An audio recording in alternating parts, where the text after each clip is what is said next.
Salut à tous! Avant de vous montrer le reportage sur l'atelier graffiti qui se déroule à Concarneau toute la semaine prochaine, je voulais vous faire une vidéo pour qu'on comprenne bien ce qu'est le graffiti, d'où ça vient, qui en fait et pourquoi c'est un vrai art urbain à part entière.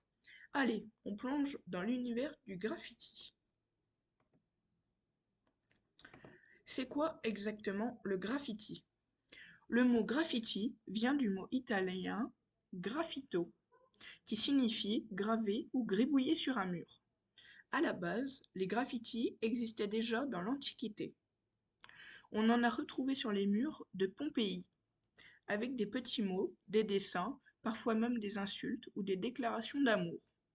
Mais le graffiti moderne, celui qu'on connaît aujourd'hui avec la bombe de peinture, les lettres colorées, les fresques, est né dans les années 1960-70 à New York, dans les quartiers populaires. À la base, c'était un moyen d'exister pour les jeunes des quartiers qui n'avaient pas la parole dans les médias. Ils écrivaient leur pseudo, qu'on appelle un blaze, sur les murs, les métros et les trains. On appelle ça le tag. Petit à petit, les graffitis sont devenus plus travaillés, plus artistiques. On est passé du simple tag à des lettrages stylisés, à des fresques colorées et à de vrais chefs-d'œuvre. Les différents types de graffiti. Il existe plusieurs formes de graffiti dans la culture urbaine. Le tag, rapide, avec un marqueur ou une bombe, c'est la signature de l'artiste. Le throw-up, une version un peu plus grande et lisible du tag, souvent en deux couleurs. Le graffiti wild style, des lettrages très complexes, imbriqués, difficiles à lire. C'est ce que les pros aiment faire.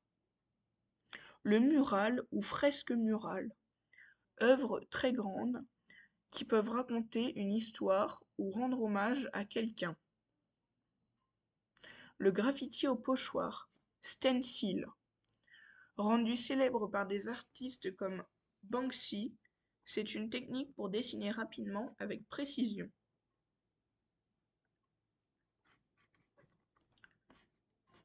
Des artistes célèbres du graffiti. Banksy, le plus connu au monde, mais personne ne sait qui c'est exactement. Il fait des graffitis très politiques, souvent ironiques. On le voit beaucoup à Londres, Paris ou dans les actualités. Blake le Rat, un Français, pionnier du pochoir dans les années 80. Banksy a d'ailleurs dit qu'il lui devait beaucoup. Jean-Michel Basquiat. Avant d'être un artiste de galerie, il taguait les murs de New York sous le nom de Samo, S-A-M-O. Taki 183, l'un des premiers taggeurs célèbres de New York City dans les années 70. Il écrivait son nom partout, même dans le métro. Anecdote. En 2006, un graffiti de Banksy a été détaché d'un mur et vendu plus d'1 million d'euros. Et à Paris, certains pochoirs sont maintenant protégés avec des vitres comme des œuvres de musée. Graffiti, art ou vandalisme? Vandalisme, pardon. C'est la grande question. Le graffiti illégal, fait sans autorisation, est considéré comme un délit en France. Il peut coûter jusqu'à 3 750 € d'amende, voire plus selon les dégâts. Mais aujourd'hui, de plus en plus de villes proposent des murs libres, appelés aussi free wall, où les artistes peuvent s'exprimer légalement. Par exemple, à Concarneau, l'atelier graffiti de cette semaine est légal, encadré et même encouragé par la ville. Et on voit aussi du graffiti dans les musées, dans les expositions d'art contemporain ou même sur des produits de mode, comme quoi cet art venu de la rue est maintenant reconnu dans le monde entier. Le matériel utilisé dans le graffiti. Les bombes de peinture, évidemment, mais pas n'importe lesquelles. Plusieurs tailles de buse, des caps, pour faire des traits fins ou larges.